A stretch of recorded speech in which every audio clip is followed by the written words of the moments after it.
So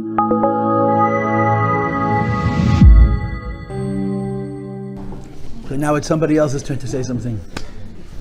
Rabbi, I have a question. At your own risk. But you need to be on the camera. That was my question. Why two phones? What does that symbolize? Oh, it's Kabbalistic. If you buy that, I got a few more things to sell you. This is a recorder and this is a broadcaster. Why? Because that's the people who... I have a website, that I'm shamelessly promoting, as you probably are aware, called Inside Chassidus, in case Chas v'Shalom you missed it, yeah? So this is being done live, this, and this is recording it. Why you need two? Because the quality of the online recording is So that's why I got two phones. Now the question is, why do I have two phones and not two cameras? But that's a really Kabbalistic question, because I don't know the answer. But it works. Baruch Hashem. I have this website, I teach Chassidus, and people help me. So how does your website tie in with Yukas Kislev? My website is all about teaching Chassidus. You see, the honest truth is, I'm much more teacher than lecturer and speaker and even Fabringer. I love to teach, and I teach Chassidus. Chassidus Chabad is actually an involved philosophy. It's a brilliant commentary on Jewish philosophy and Jewish mysticism. Again, I don't know how much you understand, but the Jewish people have two theological poles. The non-mystical theological pole, which is sort of headed by Rambam and people like that, Ibn Ezra, Ralbag and others, and the mystical theological pole, which is headed by the Zohar and then the Arizal Lurian Kabbalah, they call it, and Ramak and others. Chassidus, the Machon, the Alter Rebbe, founder of Chabad, really created a synthesis. They wanted to create a theology that doesn't teach one at the expense of the other, and they found brilliant ways of synthesizing them. And it's scholarship. It's actually boring learning for geeks, and I'm a geek, and that's what I do. So I travel and I tell stories, and I make people stand and dance. It's amazing. This is a Fabrengen. If you read about this, we just participated in a real Fab. It's not so complicated. We just got together and we said a little l'chaim, and we got comfortable enough to stand up and dance in the middle of the night on a Tuesday in Miami Beach. It's pretty cool. It's pretty crazy. Yeah, I wouldn't get caught. You know what doing that. But listen, we all danced. Baruch Hashem for that. We participated in this event. But I like to teach Chassidus. So my website has over 10,000 classes. And I teach a lot of good stuff. Check me out. There's a lot. It's not so hard to navigate. So Yukas Kislev is all about this. The Alter Rebbe, Rabbi Zalman of Liadi, whose day this is. He was redeemed from prison, and we celebrate his redemption, and he wants us to celebrate his redemption. I heard that he says that anybody who participates in his joy, he's going to make sure that the doors of heaven are open. This is a great opportunity. The Alter Rebbe said, you get together on my birthday, my Chag HaGeula, the day of my redemption, and you say l'chaim, and you sing a Hasidic song, and you wish each other good things. I will assure you that the gates of heaven will be open, and the Eibusher shall be Ma'ale Mishalis Levav Kol Echad Ve'echas MiYisrael L'Teva V'Levracha L'Teva Dir V'Digla. Hashem should give us all the things that we need, that we want. Okay? L'chaim. But this is a special opportunity. But I just want you to understand that Rabbi Zalman was a brilliant intellectual, and I'm not alcohol, by the way. He created a form for the teaching of mysticism which is very original. He used real philosophy, laws of logic, to explain mysticism, and he really is unique. And his teachings are brilliant. And we have 7 generations, 7 rabbis of Chabad, 7 successive generations, a father, a son, a grandson, and a great-grandson, a great-great-grandson, till our Rebbe, who have been teaching Chabad, which is, amongst other things, an insight into mysticism / philosophy of the Jewish people, and enlightens it and makes us understandable to an overt lay person. That's my business. That's what I do. I tried to teach it and tried to explain it, to make it to people, bring it to people. So the story was that when he was incarcerated, this is the story, this is what the rabbi wants me to say, that when he was incarcerated, he was visited by his holy masters. The Alter Rebbe sat in a little tiny cell, and two rabbis came to see him. Problem is, these rabbis had passed away some decades before. They were his teachers. The Holy Maggid passed away 36 years before. The Baal Shem Tov passed away 49 years before, something to that effect. And they came to see him. It was a spiritual experience. And he said to his teachers, why am I sitting in jail? What am I doing here? So they said to him, you're sitting in jail because you're teaching too much. You're taking this very deep mystical stuff. You're embodying it in a form of philosophy, making it available to ordinary people. And upstairs there's a lot of noise. So the Alter Rebbe says, okay, I'll stop. He said, no. If you survive this, only do more. And that's exactly what happened.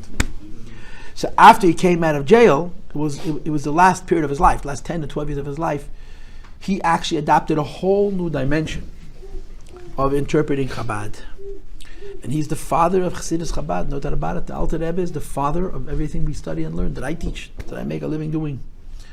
So it's a very important day for him, for us. It's interesting. It's very interesting. It's very interesting. You know of Lag BaOmer? You know of Lag BaOmer? Who doesn't know of Lag BaOmer, right? What's Lag BaOmer? What's Lag BaOmer? What's Lag BaOmer? Trees. Lag BaOmer is fire. Right? Lag BaOmer is the day that a really holy Kabbalist who lived 18 centuries ago died. Rabbi Shimon Bar Yochai lived in the 2nd century. He passed away, and people over the world, religious and irreligious, whatever, Sfardim, Ashkenazim, Chassidim, Misnagdim, they get together and they make a bonfire, they sing songs and they roast marshmallows. Here's the thing. If we knew anything about this holy man, Rab Shimon, we would know that we have nothing in common with him. He was so holy, and he was so pure, and he was so brilliant. And somehow, we all relate to him. The holiest rabbis, who have the least to do with the common person, have the broadest appeal. And that's part of the secret of Chassidus. Big tzaddikim. I mean, has anybody in this room met the Rebbe? Has anybody in this room met the Rebbe? Rabbi Schneers. Has anybody in this room met the Rebbe? You've met the Rebbe. Okay. I don't know how old you were. You were an adult, you were a child. How old were you? Huh? I was a kid. You were a child. Yeah. You remember the Rebbe, but you didn't get $1 from the Rebbe? I did get You probably got $1. Okay, I grew up in Crown Heights. I grew up at his feet. The thing that people miss about this rabbi was, he was a serious Jew. This was a man who calculated every minute of his life, didn't waste a second. He was so intense in how he lived. And somehow we all think he's cool. No, seriously, think about it. You watch films of the Rebbe, you see how every single motion of his is measured. He doesn't waste a second. Doesn't even move his hands unnecessarily. And we in our behavioral lives have nothing in common with him, nothing. But somehow the really, really great rabbis, even children can relate. You know Adin Steinsaltz? You know what Adin Steinsaltz was? Adin Even Yisrael? You know what that is, Adin Steinsaltz? Adin Steinsaltz in the 70s, the New Yorker did an expose on Adin Steinsaltz, and some professor said that a mind like his comes into the world once in 1,000 years. Steinsaltz was an unbelievable genius. And he dedicated his life to teaching Torah. He wrote a complete commentary on the Talmud, and he was an incredible... He wrote over 300 books, over 300 volumes. He was a brilliant, brilliant, brilliant man. And he was very close to the Rebbe. And one of the things that really got him was he would come to 7-7, and he was this really great intellectual. And all around the Rebbe, and I mean literally around the Rebbe, are little kids. They're this close to him. And there's just a sea of them. And the Rebbe is comfortable with the children are comfortable with the Rebbe. They have a common language, even though they have nothing in common. He, as an intellectual, said, get the little kids away from me. They're nudges, they're disturbing. You know, one of the children at a Fabrenk, he tied the Rebbe's shoelaces together. One shoe to the other shoe. You understand? He was busy, he was bored. So that's when they said, okay, so the kids can't go under the table. But they would sit, the Rebbe had no, because they would be under the table, and one of the kids, the Rebbe got up to walk. He was his feet were shackled, because some kid tied his shoelaces together. And the Rebbe was not going to bend down in public and undo his shoelaces. I don't know the end of that story. So they didn't let the kids, but they sat all around him, and he was so comfortable. The really holiest of holy, somehow, we all relate to. And that's a big piece of Chassidus. One of the biggest parts of the Hasidic culture is the involvement of the regular person, just me and you, and a holy man. That's why people get on a plane and they travel to New York and they go to the Rebbe's resting place. You come there and there are so many people. And what are they doing here? Why are they here today? And then you discover there are always this many people. All types, not necessarily religious, certainly not Chabad. They all somehow relate to this rabbi, because he was so incredibly holy that he was able to speak to every Jew, to reach every Jew, to touch every Jew, no matter where they were. And that's why we're Hasidim. I'm spoiled. I'm really spoiled. I was born in Crown Heights. I grew up in Crown Heights. As a child, my brother and I would go to 770, which is the Rebbe's shul, and my father would teach a lecture in some other synagogue to a group of people. My brother and I would go to 770, and we'd stand behind the Rebbe. It was in the summertime. The only two kids behind the Rebbe. All the other kids were in camp. And they would turn around and look at us. And we looked at him. And we thought it was perfectly normal. And now, more than close to 50 years on, my brother and I reflect back at those moments and we say, how much did it give us? I'll tell you a story that I don't even remember, okay? I'm eventually going to remember it. I'm going to tell myself the story so many times. When I was 3 years old, so you do a haircut, right? Chassidim do a haircut, and Sfadim do a haircut. So you don't cut your hair till 3, and then you cut your hair, and you leave a yama kippah, and the payas, the sideburns are very important, and you start wearing tzitzis.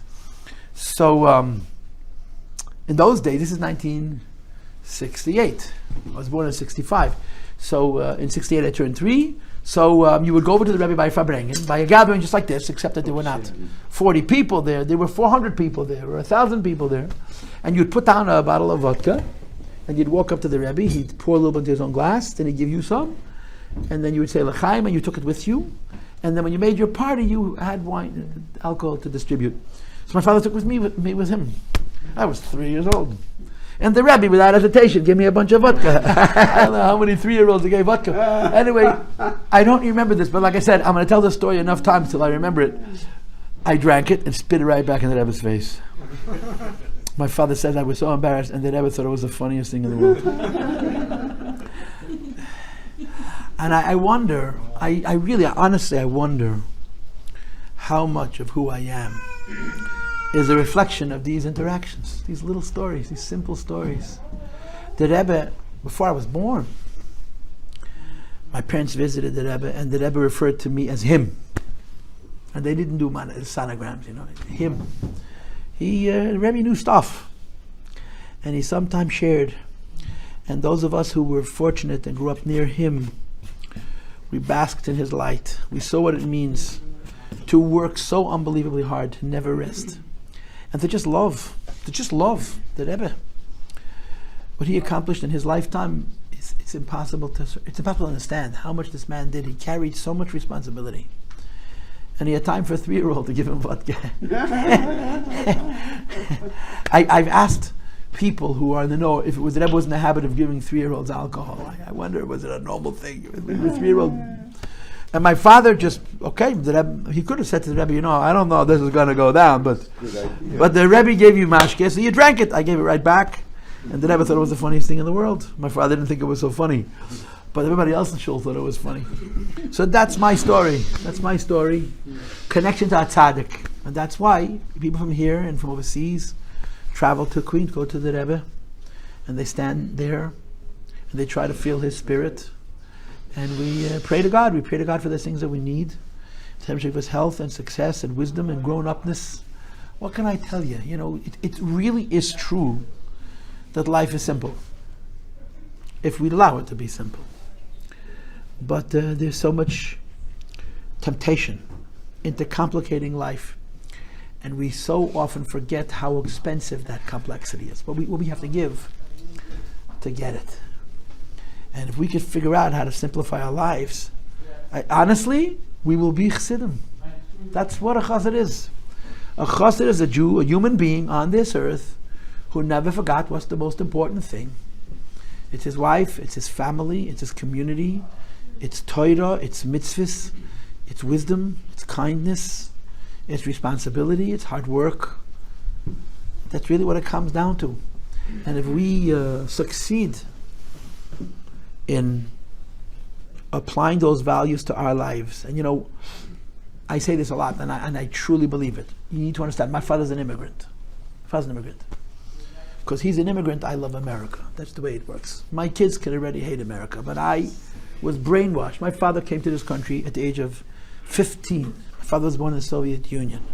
My father remembers the bombardment of Moscow. My father spent the war years in Siberia. My father went through a lot of stuff that I can't even fathom. And he loves this country. When I was a little child, he would lecture me on freedom.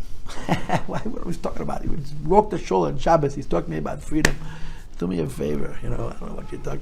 But he raised me how to love this country.